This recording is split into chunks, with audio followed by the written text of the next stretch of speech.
voy a hablar sobre el acontecimiento ocurrido entre 1930 hasta 1990 en el territorio peruano, donde en los cambios políticos hubo pues mucha dictadura y autoritarismo, ¿no? Entre los años 30 hasta los años 80, donde Sánchez Cerró estableció un régimen caracterizado por la represión política, censura a la prensa y limitaciones a la participación política, ¿no? Y por otro lado tenemos a Odría, de entre 1948 a 1959, donde Manuel Odría asumió el poder a través de un golpe de Estado y se centró en la modernización del país, ya implementaba políticas de desarrollo económico, pero sin embargo su régimen también fue conocido por la represión política con un fuerte control de las libertades civiles y el uso sobre todo de la violencia contra los opositores, ¿no? Donde gobiernos militares también existieron entre los años 1969 hasta los años 80, ¿no? Donde la revolución liderada por Juan Velasco Alvarado en los años 1968 llevó pues a una instauración de un gobierno militar que promovió reformas agrarias, ¿no? Y nacionalizaciones. Aunque buscaba modernizar el país, su administración también enfrentó ciertas críticas por la corrupción y el autoritarismo. Las reformas existen en tantas agrarias, ¿ya? Donde en 1969 fue un intento significativo de redistribuir la tierra, rompiendo con las estructuras tradicionales de poder en el campo, ¿no? Pues esta medida sobre todo afectó a los grandes terratenientes. Ya, a otro lado tenemos la violencia política y terrorismo entre los años 1980 hasta los años 1990. A partir de los 1980, la aparición de los grupos terroristas como Sendero Luminoso y el MRTA, ¿ya? Desencadenó un periodo de violencia extrema, pues con miles de muertes y desplazamientos, ¿no? Estos grupos sobre todo utilizaron la fuerza, tácticas violentas para intentar desestabilizar el gobierno y establecer un régimen comunista, la idea que ellos tenían, ¿no?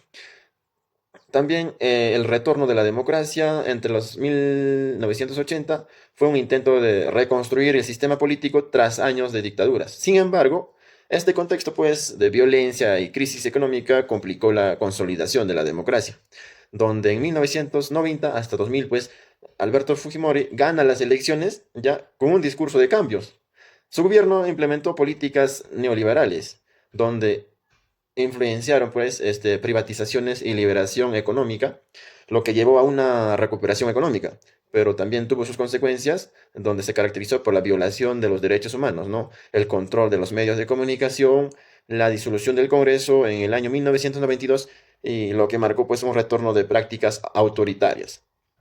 En los cambios económicos, tenemos la industrialización y modernización de los años 30 hasta 60, ¿no? Durante esta década, el modelo de sustitución, la importaciones, todo permitió de la industria nacional, aunque estuvo acompañado de desigualdades y conflictos laborales.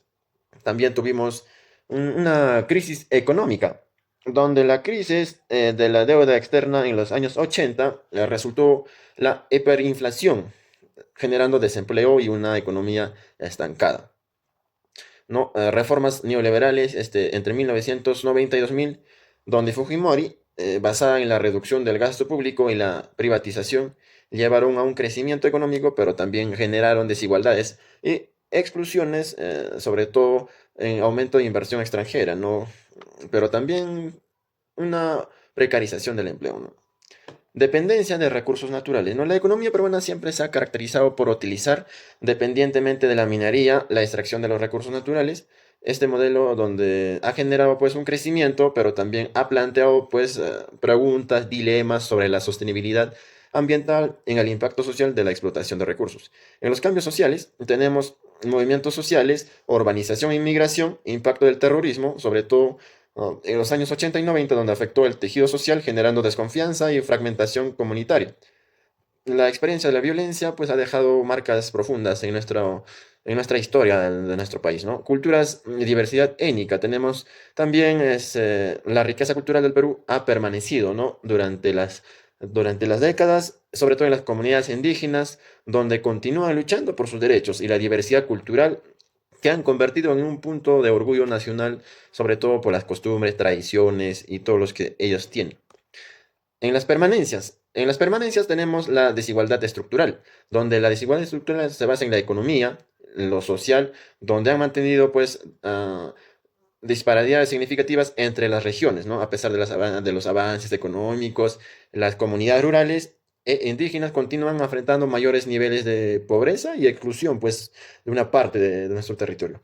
Inestabilidad política. Creo que en esta parte tenemos más razón, ya que vemos hoy en día gobiernos que son